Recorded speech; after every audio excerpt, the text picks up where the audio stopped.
नमस्कार दोस्तों, आइए जानते हैं आज एमपी की बड़ी खबरें। आप कौन से जिले से इस वीडियो को देख रहे हैं, कमेंट करके बताइए। आज की पहली खबर है कि लोकसभा चुनाव की घोषणा से पहले भाजपा को झटका। राज्यसभा सांसद अजय प्रताप सिंह ने छोड़ी पार्टी। लोकसभा चुनाव की घोषणा से ठीक पहले मध्य प्रदेश में भाजपा को झटका लगा है। यहाँ राज्यसभा सदस्य अजय प्रताप सिंह ने पार्टी से इस्तीफा दे दिया है। उन्होंने अपना इस्तीफा भाजपा के राष्ट्रीय अध्यक्ष जेपी नड्डा को भेजा है। हालांकि वे दूसरी पार्टी ज्वाइन करेंगे या नहीं, इसको लेकर उन्होंने स्थिति स्पष्ट नहीं की है। मध्य प्रदेश में 4 चरणों में होंगे लोकसभा के चुनाव। केंद्रीय निर्वाचन आयुक्त ने लोकसभा चुनाव की तारीखों का ऐलान कर दी है। चुनाव की घोषणा के साथ ही देश के साथ साथ प्रदेश में भी आदर्श आचार संहिता लागू हो गई है। देश में कुल 7 चरणों में मतदान होगा। मप्र में पहले चरण के साथ ही मतदान की प्रक्रिया प्रारंभ हो जाएगी। इसके लिए 20 मार्च को अधिसूचना जारी होगी और 30 मार्च तक नाम वापस लिए जा सकेंगे। 19 अप्रैल को पहले चरण का मतदान होगा। प्रदेश में कुल 4 चरणों में मतदान होगा। 19 अप्रैल को 6 सीटों पर, 26 अप्रैल को 7 सीटों पर, 7 मई को 8 सीटों पर और 13 मई को 8 सीटों पर मतदान होगा। यहाँ पर यह बता दें कि वर्ष 2019 में हुए पिछले लोकसभा चुनाव में भी प्रदेश की 29 लोकसभा सीटों पर 4 चरणों में मतदान हुआ था। मप्र में मौसम ने फिर मारी पलटी। मौसम विज्ञानियों के मुताबिक मौसम का मिजाज 4 दिन तक बिगड़ा रह सकता है। इस दौरान जबलपुर, शहडोल, रीवा, सागर, नर्मदापुरम एवं भोपाल संभाग के जिलों में भी वर्षा होगी। इस दौरान कहीं कहीं ओले भी गिरने की भी आशंका है। इस वजह से दिन के तापमान में गिरावट भी होगी। रविवार को जबलपुर, शहडोल के साथ नर्मदापुरम, सागर संभाग के जिलों में भी वर्षा होगी। साथ ही तेज रफ्तार हवाओं के साथ डिंडौरी, छिंदवाड़ा और मंडला जिले में ओले गिर सकते हैं। मंगलवार को भी भोपाल, नर्मदापुरम, रीवा, जबलपुर और सागर संभाग के जिलों में तेज रफ्तार हवाओं के साथ रुक रुक कर वर्षा हो सकती है। पड़ोसी राज्यों में छिपे अंचल के बदमाशों की सूची हुई जारी। 200 से ज्यादा गुंडे चिन्हित। चुनाव के दौरान माहौल बिगाड़ने वाले गुंडों तक को चिन्हित कर लिया गया है। पड़ोसी राज्य राजस्थान और उप्र के सीमावर्ती जिलों की पुलिस से उन बदमाशों की सूची साझा कर दी गई है जो रहने वाले ग्वालियर के हैं, लेकिन चुनाव के दौरान पुलिस से बचने के लिए पड़ोसी राज्यों में छिप जाते हैं। दूसरे राज्यों के बदमाशों की सूची भी ग्वालियर पुलिस को दी गई है। ग्वालियर के करीब 200 गुंडे ऐसे हैं जिन पर जिला बदर, रासुका और अन्य प्रतिबंधात्मक कार्रवाई की जाएगी। भोपाल जयपुर एक्सप्रेस सहित 5 ट्रेन 18 मार्च से परिवर्तित मार्ग से चलेगी। पश्चिम रेलवे रतलाम मंडल में धोसवास नामली स्टेशन के मध्य दोहरीकरण कार्य किया जाना है। इस कार्य के चलते भोपाल मंडल से होकर गुजरने वाली ट्रेनों का मार्ग परिवर्तित करने का निर्णय रेलवे द्वारा लिया गया है। यात्रियों असुविधा से बचने के लिए रेलवे द्वारा अधिकृत रेलवे पूछताछ 139 से ट्रेन की सही स्थिति की जानकारी पता करके यात्रा प्रारंभ करें। पुलिस सुरक्षा लेने वाले कारोबारी को चुकाने होंगे 2.5 करोड़ रुपए। हाई कोर्ट ने दिए आदेश। जान का खतरा बताकर पुलिस सुरक्षा लेने वाले शहर के भाजपा नेता और रियल एस्टेट कारोबारी संजय शर्मा और दिलीप शर्मा को अब 2 करोड़ 55 लाख रुपए चुकाने होंगे। यह रकम उन्हें 2018 तक पुलिस के 4 गार्ड अपनी सुरक्षा में रखने के एवज में देने होंगे। इसके साथ ही हाई कोर्ट ने सख्त आदेश दिए हैं कि जब भी किसी को पुलिस सुरक्षा दी जानी हो तो पहले इस बात की पूरी जांच कर लें कि वास्तव में उसे सुरक्षा की जरूरत है भी या नहीं। जबलपुर स्टेशन के काउंटर पर नहीं दिखेगी कतार। अभी तक जनरल टिकट लेने के लिए यात्रियों को या तो टिकट काउंटर की लंबी कतार पर खड़ा होना पड़ता है या फिर ऐप के माध्यम से संबंधित स्टेशन की 300 मीटर की परिधि पर खड़े होकर टिकट लेनी होती है। लेकिन अब यात्रियों को जनरल टिकट जहां खड़े हैं वहीं आसानी से मिलेगी। रेलवे के कर्मचारी टिकट खुद लेकर आएंगे। दरअसल रेलवे अब एक नया प्रयोग कर रहा है जिसके तहत आप जहां खड़े होंगे या फिर आपको जहां पर भी टिकट की जरूरत होगी, रेल कर्मचारी आपके पास आकर जनरल टिकट देंगे।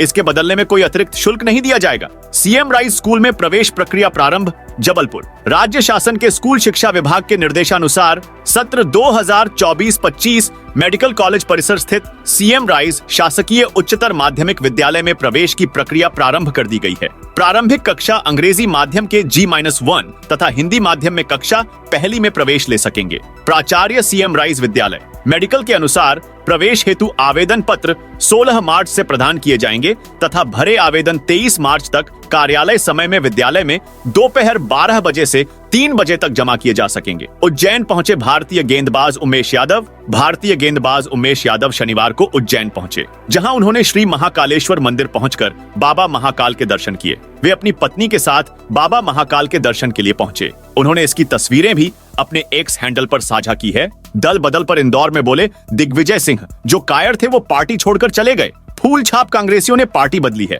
जो कायर थे वो ही जा रहे हैं। जो बहादुर हैं वो डटे हुए हैं, यह कहना है पूर्व मुख्यमंत्री दिग्विजय सिंह का। शनिवार को इंदौर पहुंचे सिंह ने पत्रकारों से चर्चा करते हुए इलेक्टोरल बॉन्ड पर भी मोदी सरकार को घेरा। उन्होंने कहा कि चाल चरित्र चेहरे की बात करने वाली भाजपा सट्टेबाजी करने वाली गेमिंग कंपनी से 1300 करोड़ रुपए का चंदा लेती है। मोदी जी कालाधन वापस लाने की बात कहते थे, अब शैल कंपनियों से चंदा ले रहे हैं। 6 नई जगहों पर लगेंगे सिग्नल, पुराने भी बदलने के निर्देश। जबलपुर शहर के बिगड़ते यातायात और सड़क दुर्घटनाओं को लेकर प्रयास किए गए, लेकिन इस पर अभी तक सफलता नहीं मिली। सड़क सुरक्षा समिति की बैठक में यह प्रयास फिर हुआ। इस दौरान कलेक्टर दीपक सक्सेना और पुलिस अधीक्षक आदित्य प्रताप सिंह ने जिले में सड़क दुर्घटनाओं को रोकने और ब्लैक स्पॉट को पहचान कर उन्हें दूर करने पर जोर दिया। उज्जैन के महिदपुर में मध्याह्न भोजन खाने के बाद 25 बच्चों की तबीयत बिगड़ी। तहसील के ग्राम आमड़ी कटन स्थित शासकीय प्राथमिक विद्यालय में मध्याह्न भोजन में खाना खाने के बाद बच्चों की तबीयत बिगड़ गई।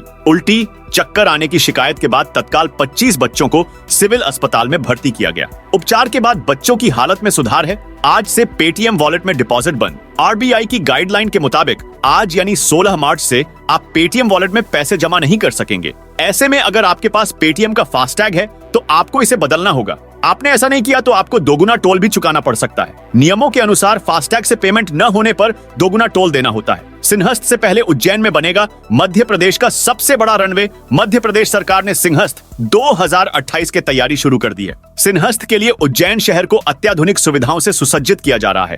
इसी क्रम में अब सिंहस्थ के लिए उज्जैन में प्रदेश का सबसे बड़ा रनवे बनाया जाएगा। बाबा महाकाल की नगरी में बनाए जाने वाले इस रनवे की लंबाई 3600 मीटर होगी। इसमें अंतरराष्ट्रीय उड़ानें भी संचालित हो सकेंगी। राज्य सरकार ने इसकी कार्य योजना तैयार कर ली है। इसकी कुल लागत 750 करोड़ रुपए आंकी गई है। ईडी समन केस में सीएम केजरीवाल को अग्रिम जमानत। दिल्ली के मुख्यमंत्री अरविंद केजरीवाल शनिवार को प्रवर्तन निदेशालय के समन मामले में राउज एवेन्यू कोर्ट के सामने पेश हुए। पेशी के 1 मिनट बाद कोर्ट ने उन्हें 15,000 के मुचलके पर जमानत दे दी। कोर्ट ने इस मामले में केजरीवाल को हाजिर होने से भी छूट दे दी है। ईडी ने कोर्ट से कहा कि वह शराब नीति को फाइनल करने से पहले हुई बैठकों और रिश्वतखोरी के आरोपों पर केजरीवाल का बयान दर्ज करना चाहती है, लेकिन 8 समन भेजने के बाद भी वो हाजिर नहीं हुए। इंदौर की छोटी ग्वालटोली में दुकानों में लगी शनिवार शाम पटेल ब्रिज के पास छोटी ग्वालटोली में दुकानों में आग लग गई। इससे कई दुकानें चपेट में आ गईं। आग लगने के बाद वहां भगदड़ मच गई। सूचना पर फायर ब्रिगेड मौके पर पहुंची और आग बुझाने का काम शुरू किया। आग में ऑटो रिक्शा और बाइक जल गई। लोकसभा के साथ इन 4 राज्यों में विधानसभा चुनाव का ऐलान। चुनाव आयोग ने लोकसभा के साथ विधानसभा चुनाव की घोषणा कर दी है। इनमें आंध्र प्रदेश, अरुणाचल प्रदेश, ओडिशा और सिक्किम का नाम शामिल है। अरुणाचल प्रदेश में 20 मार्च को नोटिफिकेशन जारी होगा। नामांकन की अंतिम तारीख 27 मार्च होगी। वहीं 19 अप्रैल को मतदान होगा। मतगणना 4 जून को होगी। स्लॉट बुक करके ही लाएं, केंद्र पर गेहूं नहीं तो होगी परेशानी। जबलपुर समर्थन मूल्य पर गेहूं के उपार्जन को लेकर प्रशासन द्वारा किसानों को स्लॉट बुक कर ही उपज खरीदी केंद्रों पर लाने की सलाह दी गई है। किसानों से कहा गया है कि वे गेहूं की तुलाई कराकर पावती प्राप्त कर तथा बोरी में गेहूं भरने और टैग लग जाने के बाद ही उपार्जन केंद्र से जाएं, ताकि भुगतान में किसी तरह की कठिनाई न। तो दोस्तों, यह थी एमपी की आज की बड़ी खबरें। आप कौन से जिले से इस वीडियो को देख रहे हैं, कमेंट करके बताइए।